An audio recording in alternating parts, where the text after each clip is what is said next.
आप सभी को मेरा नमस्कार।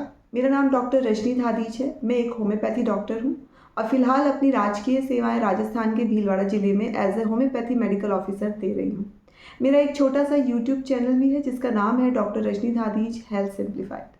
आज से लगभग 3.5-4 साल पहले मैं DITF फैमिली के साथ जुड़ी थी और मैंने एक वेबिनार में पार्टिसिपेट किया था जिसमें मैंने डेंगू के बारे में बताया था।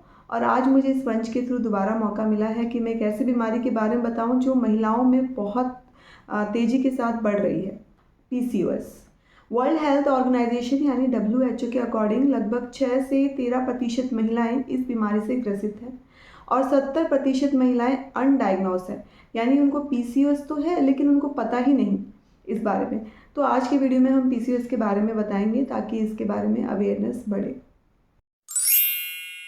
तो PCOS की फुल फॉर्म होती है पॉलीसिस्टिक ओवेरियन सिंड्रोम। तो नाम से ही पता चल रहा है, जो फीमेल्स में ओवरीज होती है, अंडाशय होते हैं, उनमें बहुत सारे सिस्ट मिलते हैं। इस कंडीशन में जो सिस्ट होते हैं वो इमेच्योर होते हैं। बहुत सारे सिम्टम्स को मिलके हम सिंड्रोम कहते हैं। तो बहुत सारे सिम्टम्स भी होते हैं इसमें, जिसके बारे में आगे वीडियो में बात करेंगे कौन कौन से सिम्टम्स हैं।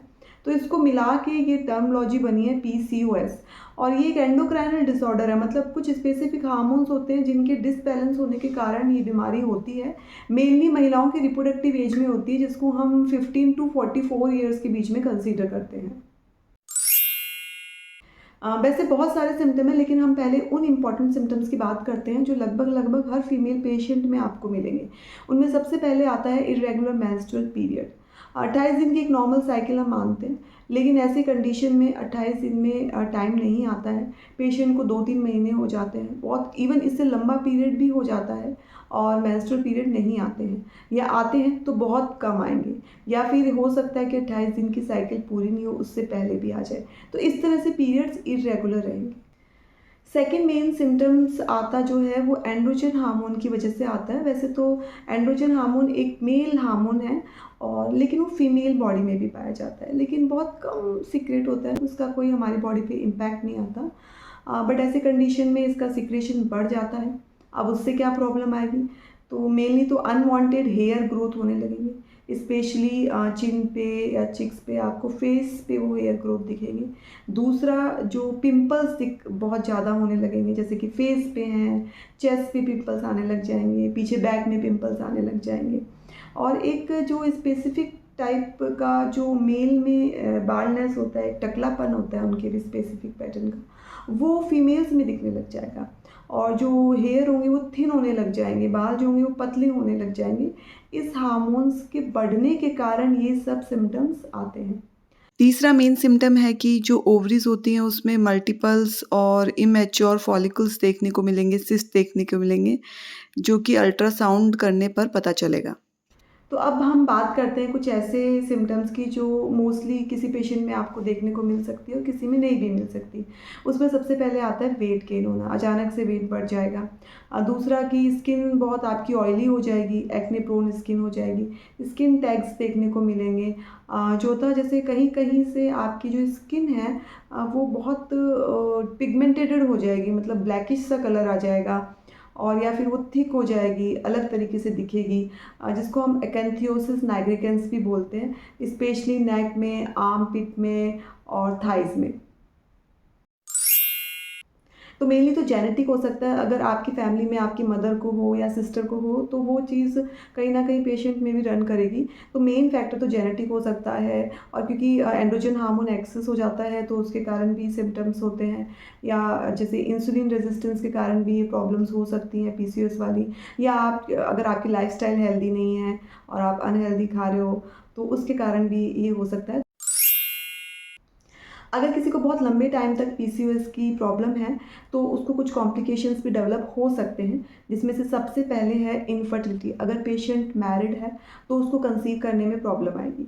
देन अगर वो प्रेगनेंसी हो गई है तो उसमें भी कुछ कॉम्प्लिकेशंस आ सकते हैं। टाइप 2 डायबिटीज़ होने के चांसेस हो सकते हैं, हार्ट रिलेटेड कोई प्रॉब्लम हो सकती है, साइकोलॉजिकल डिसऑर्डर हो सकते हैं, एंडोमेट्रियल कैंसर हो सकता है, स्लीप एपनिया या non alcoholic fatty liver disease हो सकती है उसको, और ओबेसिटी होने के भी चांसेस ज़्यादा हैं। आजकल हम सब लोग बहुत समझदार हैं। अगर हमें कोई प्रॉब्लम आती है तो हम सीधे गूगल करते हैं, और नहीं तो हम आजकल चैट जीपीटी से ही पूछ लेते हैं कि मेरे को ये प्रॉब्लम है तो क्या हो सकता है। बट इसीलिए हम ये वीडियो बना रहे हैं ताकि इस चीज़ को लेके अवेयरनेस हो। और अगर आपको कोई भी ऐसे सिम्टम दिखते हैं तो आपको ना मतलब खुद ही डॉक्टर नहीं बनना है, आपको स्पेशलिस्ट के पास जाना है, वो उस चीज़ की पढ़ाई करके आया है। सबसे पहले तो ये बात बताना ज़रूरी थी। अब अगर आपको ऐसे कोई सिम्टम्स हैं तो बेसिकली सबसे पहले आपकी फैमिली हिस्ट्री ली जाती है कि फैमिली में तो किसी को नहीं है पीसीओएस। देन आपका फिजिकल एग्जामिनेशन किया जाता है। देन थर्ड ब्लड टेस्ट होते हैं। उन ब्लड टेस्ट में आपके हार्मोनल टेस्ट होते हैं, जैसे कि हमने बताया कि जो मेल हार्मोन होता है, एंड्रोजन हार्मोन होता है, वो बढ़ जाता है, वो देखा जाता है। प्लस एक LH FSH का रेशियो होता है, luteinizing hormone, follicular stimulating hormone, जो मतलब ओव्यूलेशन में काम आते हैं वो हार्मोन्स। तो अगर उनका रेशियो बढ़ा हुआ होता है तो पीसीओएस होने के चांसेस होते हैं। इसके अलावा जैसे कि अगर लॉन्ग टाइम से किसी को पीसीओएस है तो जैसे हमने बताया टाइप 2 डायबिटीज़ होने के चांसेस हैं, तो डायबिटीज़ का टेस्ट लिखा जाएगा। और जो लास्ट बहुत इंपॉर्टेंट टेस्ट है वो है पेल्विक अल्ट्रासाउंड, जिसमें ये देखा जाएगा कि आपके जो ओवरीज हैं उनमें सिस्ट तो नहीं है। सबसे बड़ा मिथ तो यही है कि जब हम पीसीओएस के बारे में सुनते हैं, स्पेशली मैरिड फीमेल, और उनको पीसीओएस है तो सबसे पहले तो उनको इसी चीज़ का डर लगता है कि अब हम माँ नहीं बन सकते, कंसीव नहीं कर सकते। बट ऐसा बिल्कुल नहीं है। आप सही ट्रीटमेंट लेते हैं, आप सही सही डाइट और रेजिम फॉलो करते हैं, एक हेल्दी लाइफस्टाइल रखते हैं ना, तो आप कंसीव कर सकते हैं। ऐसा बिल्कुल भी नहीं है।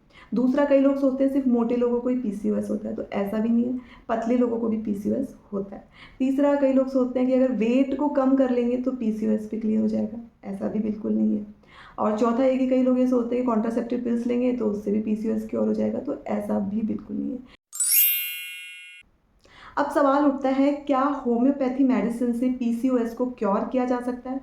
तो जवाब है हाँ, बिल्कुल क्योर किया जा सकता है, लेकिन इसके साथ ही आपको एक प्रॉपर अच्छी डाइट, बैलेंस डाइट और एक हेल्दी लाइफस्टाइल भी रखनी होगी।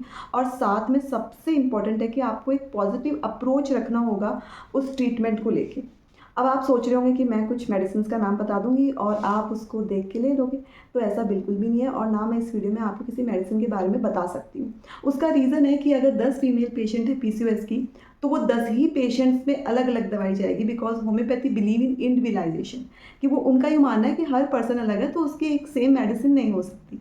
लेकिन अगर फिर भी आपको होम्योपैथी मेडिसिन लेनी है तो आप एक अच्छे होम्योपैथी डॉक्टर के पास जाइए और उनसे कंसल्ट करिए, तो पीसीओएस क्योर हो जाएगा। तो आज के इस वीडियो में हमने पीसीओएस को एक सरल भाषा में समझाने की कोशिश की है, लेकिन फिर भी अगर आपके मन में कोई डाउट हो तो प्लीज़ कमेंट सेक्शन में ज़रूर बताइएगा।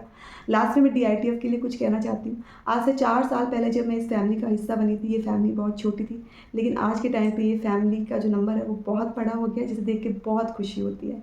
और लगभग मेरे नॉलेज में शायद यही एक यूट्यूब चैनल है जिसमें किसी एक पर्टिकुलर फील्ड को नहीं दिखाया गया है, बहुत सारी चीज़ों को दिखाया गया है। फिर चाहे वो कॉम्पिटिशन हो, सिंगिंग, डांसिंग या पेंटिंग का, या गेम्स हो, आपके क्रिकेट हो, और या फिर कोई कैरियर काउंसलिंग रिलेटेड चीज़ें हों, मेडिकल रिलेटेड चीज़ें हों, लगभग सारी चीज़ों को कवर किया गया है, विच इज़ गुड। ये इसकी एक अलग क्वालिटी को दर्शाता है, और मैं चाहती हूँ कि भविष्य में भी डीआईटीएफ ऐसे ही ग्रोथ करता रहे। उसके लिए मेरी ढेरों शुभकामनाएं हैं डीआईटीएफ और उनके टीम मेंबर्स को जो इतनी मेहनत कर रहे हैं इस चीज़ के लिए। और मैं धन्यवाद करना चाहूँगी कि आपने मुझे मौका दिया एक बार फिर से इस मंच पे। नमस्कार।